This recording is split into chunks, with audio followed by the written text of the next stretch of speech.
Hey, what's up, everybody? This is Charles Sebanson, and welcome you guys to another episode of the DREAMERSPRO show, where we cover everything from sports, hot topics, classic debates, entertainment, and we give you guys the first perspective on things. And we see them today. We got an excellent show for you guys. But before we get into it, please make sure you like the video and sub to the channel. This is a hilarious show. Okay, this is a hilarious show, and you guys are going to see why I'm saying it's hilarious the further we get into this topic. So, as you guys know, there was a pretty big game for the Los Angeles Lakers yesterday, where they played against the Oklahoma City Thunder.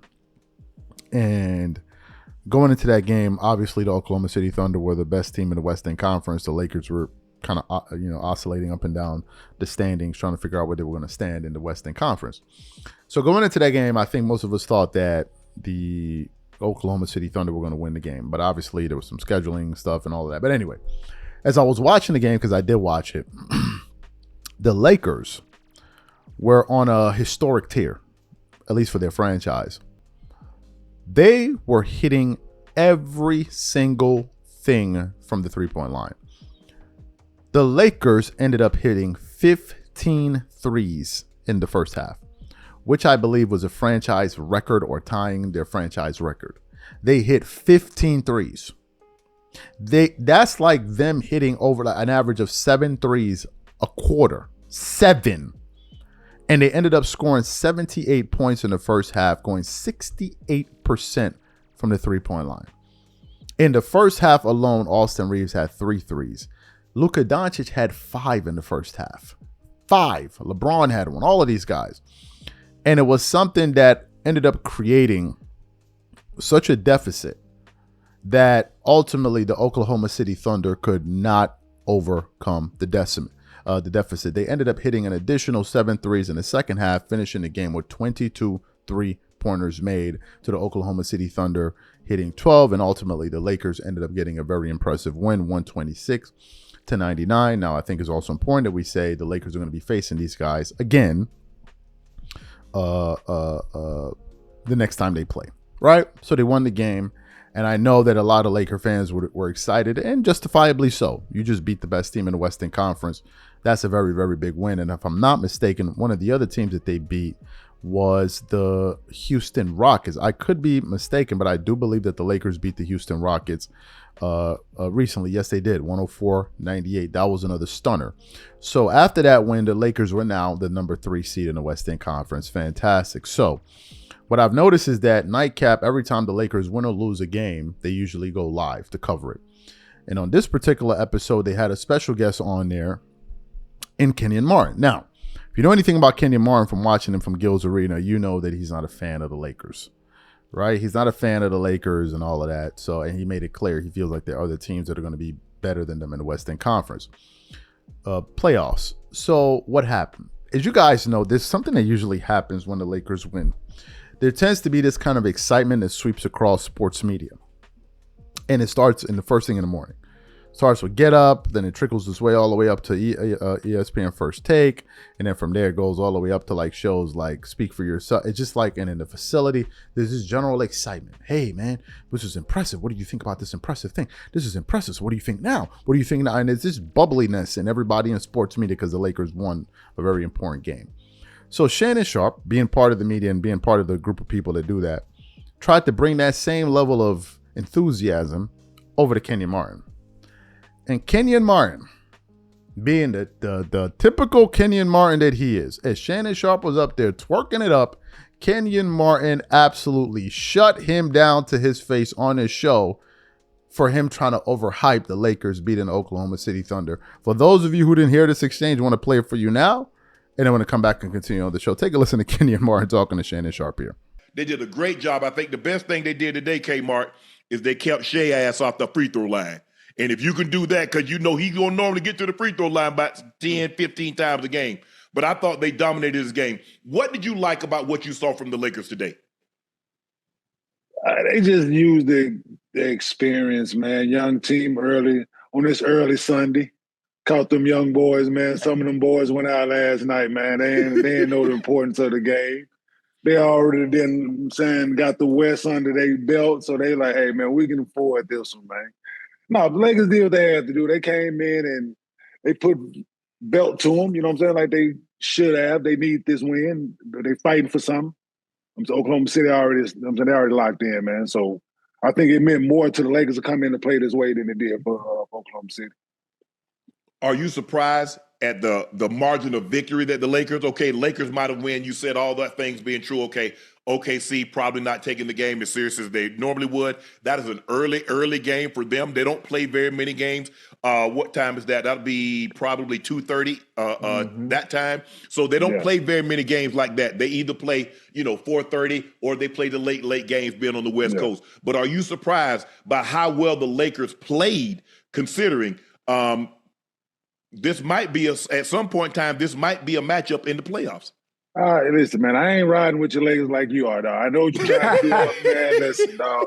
If you don't watch the show daily, man, with me, man, I've been looking at the comments, man. Lakers in 5, all that. Hey, I ain't listen, man. Right now, they're gonna have to prove it to me, but we'll see. You said they young, Kmart. You said they young. OKC, yeah. I wouldn't listen. I would not want to play the Lakers in the first round if I was any team in the West. You know what I'm saying? Just because of the simple fact they have 2 game changers in Bron and Luka. Not taking anything off them guys' plate, but I want to see who they match up with in that first round. That's key to me. If they mess around and them Nuggets slide to 4 or 5 and y'all in 4 or 5, it ain't looking too good, man.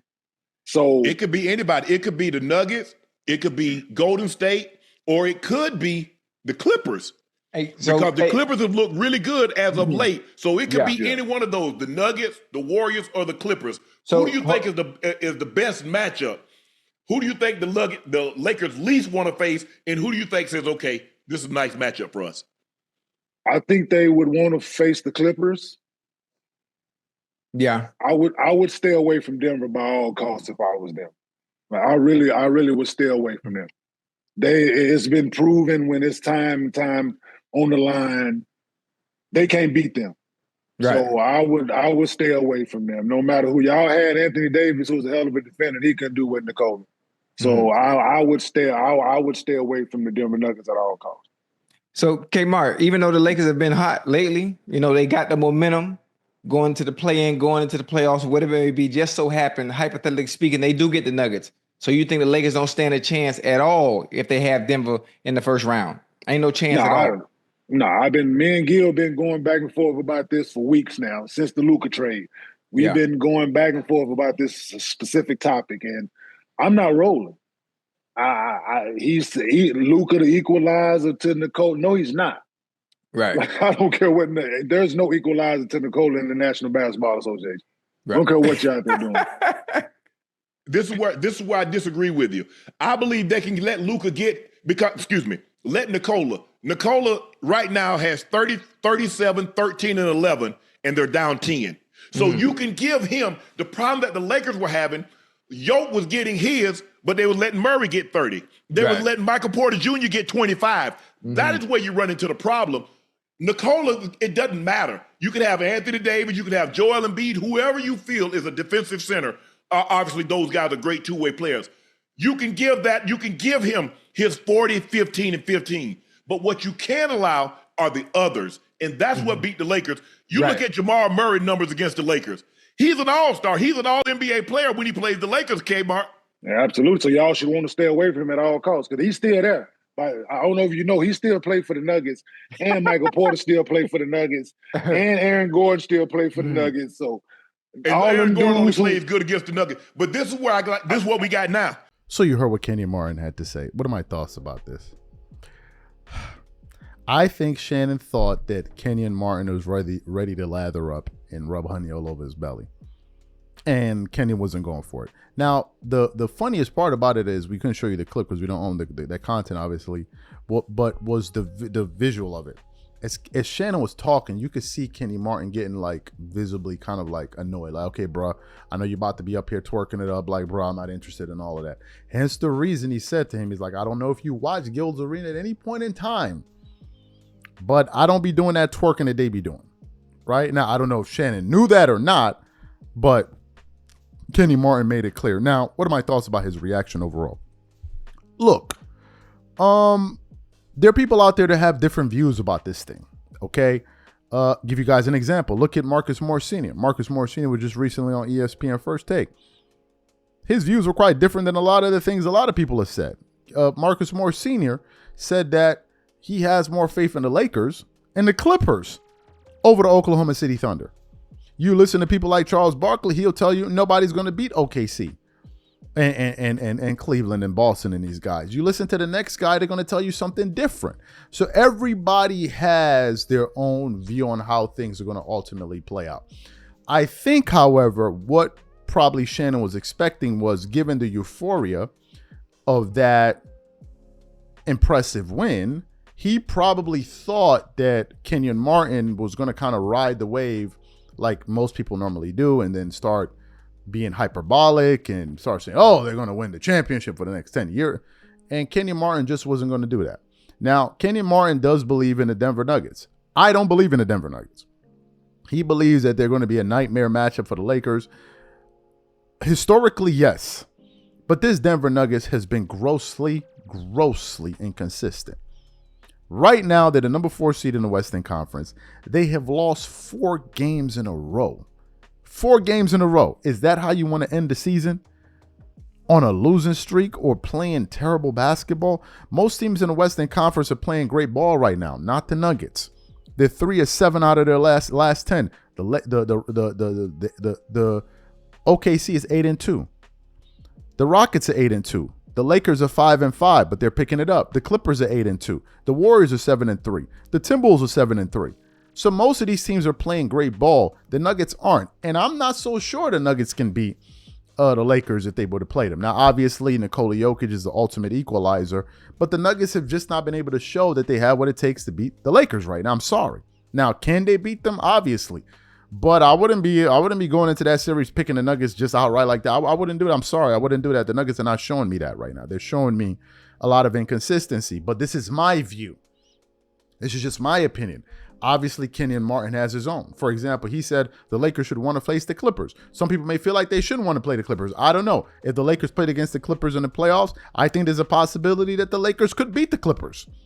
Yes, is that wide open? The Clippers, yeah, they've been playing great ball, fantastic, and they need to win every single game to close out this season.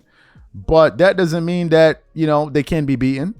That doesn't mean that. But what I loved was the fact that Kenyon Martin just was not interested in torquing it up. He had absolutely zero interest in it, and I thought that was fantastic. So what I want to know from you guys, what do you think about what Kenyon Martin had to say? What do you think about his thoughts about the Denver Nuggets? Whatever you guys think. Please leave your thoughts and comments in the comment section, and we catch you on the next show. Peace.